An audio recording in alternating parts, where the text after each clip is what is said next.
Look activities, let's talk about it. So I'm using the system of hook, book, look, and took in order to lesson plan. And the first step is always get your objective, get your standards, your goals written. And we've gone through, you can watch some other videos that I've made about how to write objectives. And then the next part, which most people would probably start with the hook, which is the introductory part of the class. But I would encourage you to go and focus on the look, which is choosing the activity.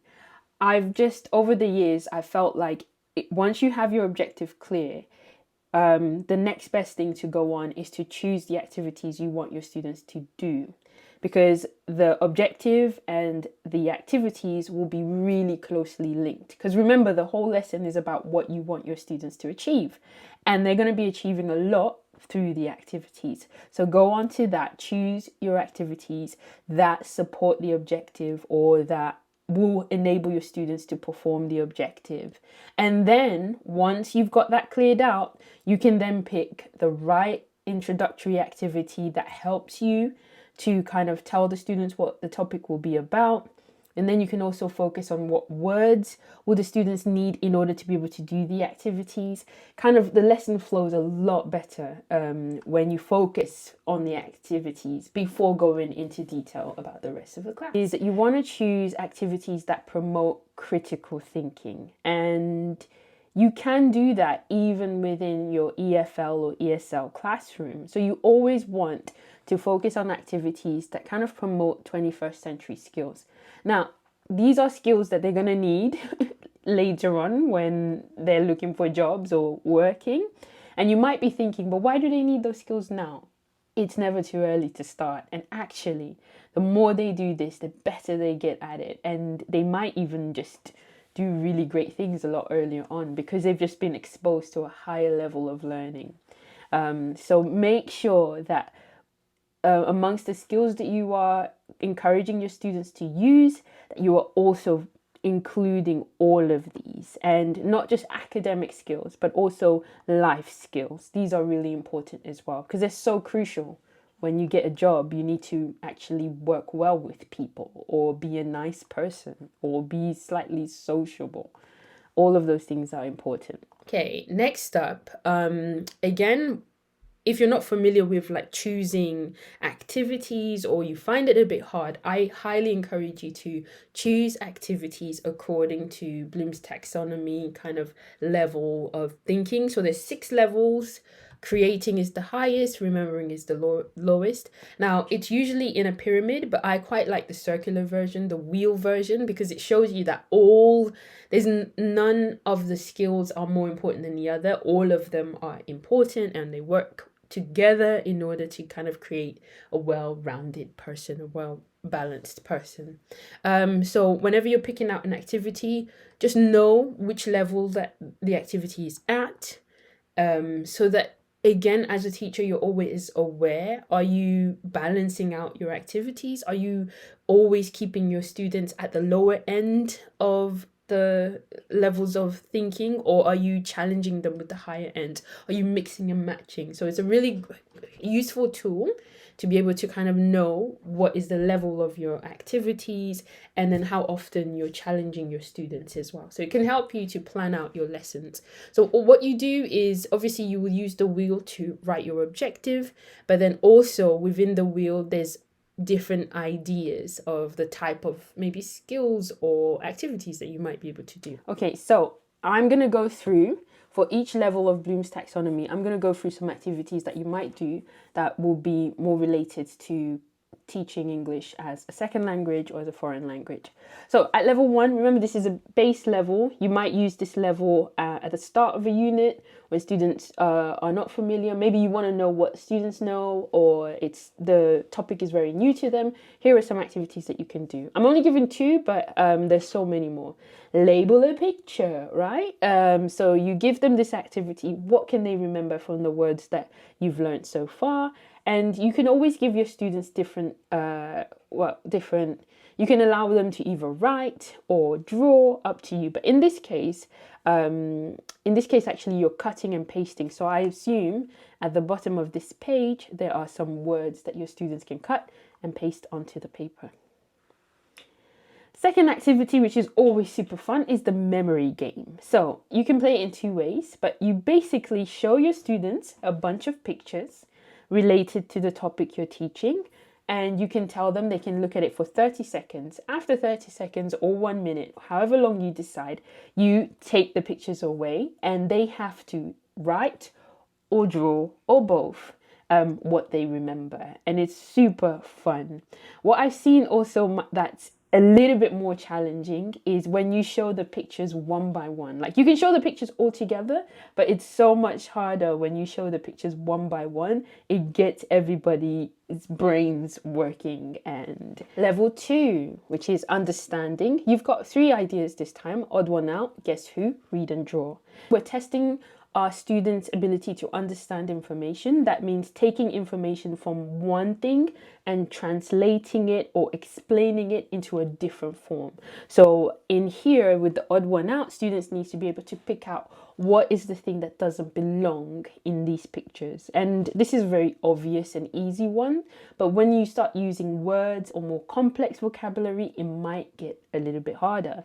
In fruits, you might have fruits that are grown in a certain time of the year. So you might do the same category, but there might be something different about, maybe you might put fruits that all are all from Korea, but then there's one that's not naturally from Korea. So which one is the odd one out? So you can test your students in different ways. You can test their understanding. Students have learned about describing people, how to describe facial features or how somebody looks. And now they need to play a game. Pick a character, describe that person to their friend, or their friend asks them questions about their particular character to see if they can guess who it is that they are.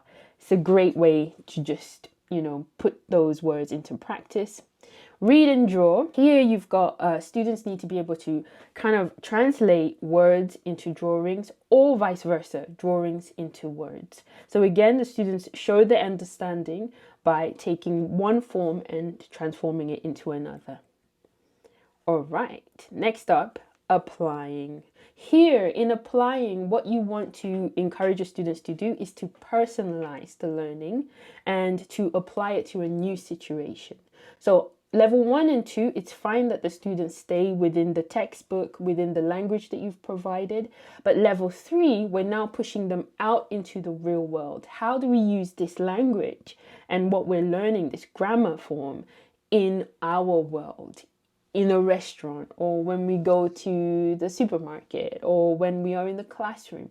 So we're really making the learning that we are having in the textbook come to life. So I've got 2 ideas here. First one is find someone who. This can work with various topics. Basically, students have this sheet with them, worksheet with them, and they need to go around the classroom, meet a friend, read out the statement or a question, and if the person says yes or agrees, they write the person's name down. And if the person says no or disagrees, then they move on to the next person. And usually it's really fun because you need to fill out all of the boxes, and the first one to finish that with all different names is the winner. So again, really good. And you can write the statement, or better yet, get your students to write different statements and then, go around talking to each other.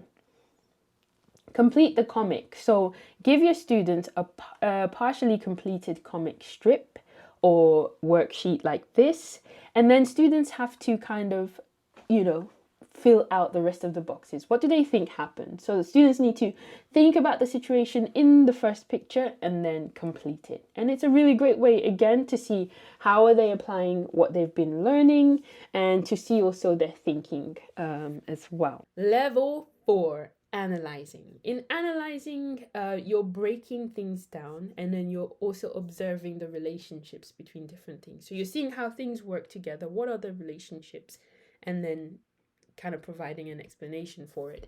So Venn diagrams. Venn diagrams would work really, really well when you want to analyze something, and you can do it about so many topics. In this example, we've got the sun and the moon. So using a Venn diagram, you want your students to tell you how are the sun and the moon different, and then how are they the same. And this is, again, a really good way to break down daytime, nighttime. Actually, it's daytime, nighttime.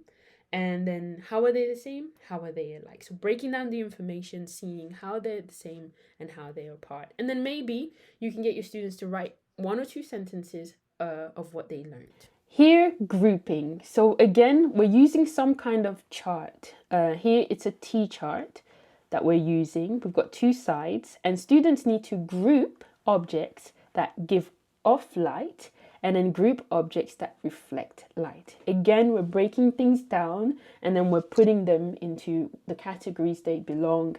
And an additional thing, students can report back, what did they find? What did they understand? And you can also, this is a great opportunity for you to actually have real objects in the classroom, maybe not matches, but everything else you can probably have in the classroom, and the kids can try and switch it off and turn it off and then go back and complete the table. All right. Level number 5 is all about evaluating. And here, evaluating, you want your students to be able to share opinions, give judgment, rank things. You want to find out what their opinion is of the thing. So I've got 2 ideas that you can do. Number 1, you can do ranking. So tell me what is your top favorite 5 films or top favorite 5 foods. In my case, chicken is always number 1.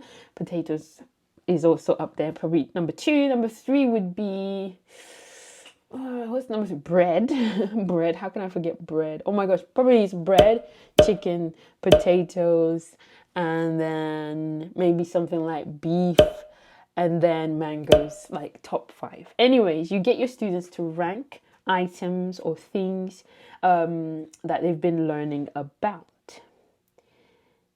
And then doing a survey. So again, finding out people's opinions in the classes. And all of this is going to be really useful and helpful for them to find out about other people's opinions and to also share their own opinions as well. And then finally, level number 6 is all about creating. Here, you want your students to be able to use everything that they've learned, like from the vocabulary they've remembered, how they've understood the topic, how they've applied the topic to real life situations, how they've analyzed the topic, how they've evaluated the topic, in order for them to actually be able to create something that's essentially new and better than what already exists. So the first idea is to design a new game.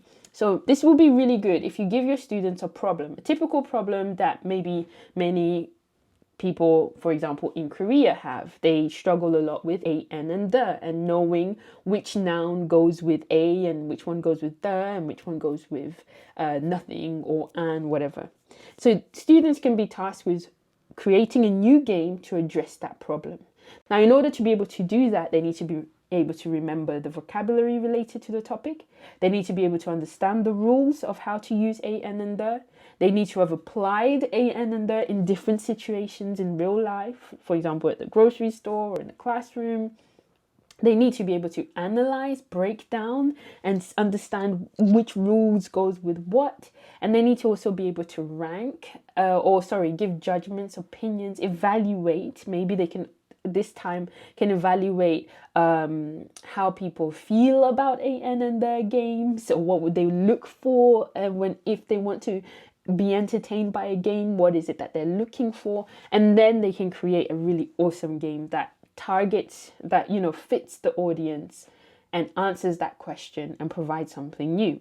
Something else that they can be able to do is build a better mousetrap. So not always creating something from scratch, but they can work on an existing problem and provide new solutions. Again, you can see how remembering, understanding, applying, analyzing, evaluating will help them to be able to get to designing or introducing a better mousetrap. Next up, inventing something completely new that doesn't exist yet. Again, it's all about looking at the problems that there are, around them or in the world, and then suggesting something completely new. And it could be completely crazy, but still the process of going through that is really interesting. And you will be surprised with what people come up with and what your students will come up with.